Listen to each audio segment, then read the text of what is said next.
All right, the time is now 6:09 here on this beautiful Wednesday morning. And Alex, I can always count on Central Georgia to take me on a roller coaster ride. We're going to be on one here over the next, say, 36 hours or so, because we're in the 30s this morning, making it to the 70s this afternoon, but then not back to the 30s. And then hello, storms by the time we get to tomorrow afternoon. A level 2 severe weather threat. Made it to 65 yesterday after starting off at 32. The record is 81, or was 81 yesterday for the high temperature. So luckily we're not close to that. And get this, the record low today, 4 whole degrees. So we are much warmer than that. Here's a live look over Dublin this morning. We got temperatures in the 30s and 40s right now. 36 in Macon, 40 in Warner Robins, 36 in Dublin, Perry, and Milledgeville as well. Got 39 in Roberta, 37 in Gordon, and 37 in McRae, 41 over in Vidalia, and 32 now at the freezing mark to get your morning started in Dodge County. A boundary just to our north, not doing a whole lot to our weather, but back off to the west, this low pressure system you see coming from the west, that is going to be our next weather maker, and that was also responsible for a lot of the storms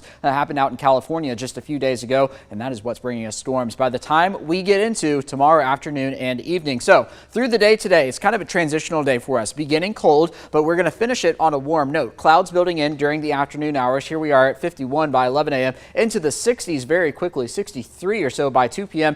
On and off clouds, maybe a sprinkle or two will be possible across central Georgia, but then into the night tonight, we're only going to cool off down into the 50s, if that. We could stay at 60 in a few spots. A southerly wind building in, responsible for that, waking up to overcast conditions tomorrow morning, and then sporadic showers during the afternoon hours. We get a few of these storms to develop ahead of this main line of storms back off to the northwest. These storms out ahead of the main line will have a severe weather risk with them, and then the main line itself will have a severe weather risk with them. So we're going to say from 2 until about 10 p.m. tomorrow, we're watching for the threat of severe storms in central Georgia. Then as soon as this main line comes through, as soon as the leading edge comes through, your severe weather risk will be coming to a close. So it will be out of here entirely by 11 p.m. tomorrow night. As I mentioned, a level 2 severe weather day for a lot of central Georgia. This is going to be Wrightsville, Cochran, Unadilla, and areas to the northwest. Macon, Warner Robins, Perry, Forsyth, Milledgeville, all included. And not the primary threat is for damaging winds, but a brief spin-up tornado could not be ruled out of the picture. A level 1 risk in effect elsewhere, mainly after the sunset. So here's the hour-by-hour severe weather forecast. Beginning at 2 p.m., the greatest threat is going to be for gusty winds beginning at, say, 5 p.m., continuing through the night as the line moves through, but of course watching that spin-up tornado threat as well.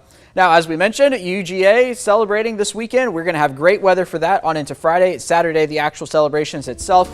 Sunny skies across central Georgia. It's just going to be cold up there in Athens. 46 for the parade, 49 for the program that begins at 2, and 50 when you head home right around 4. Here comes the 7-day forecast.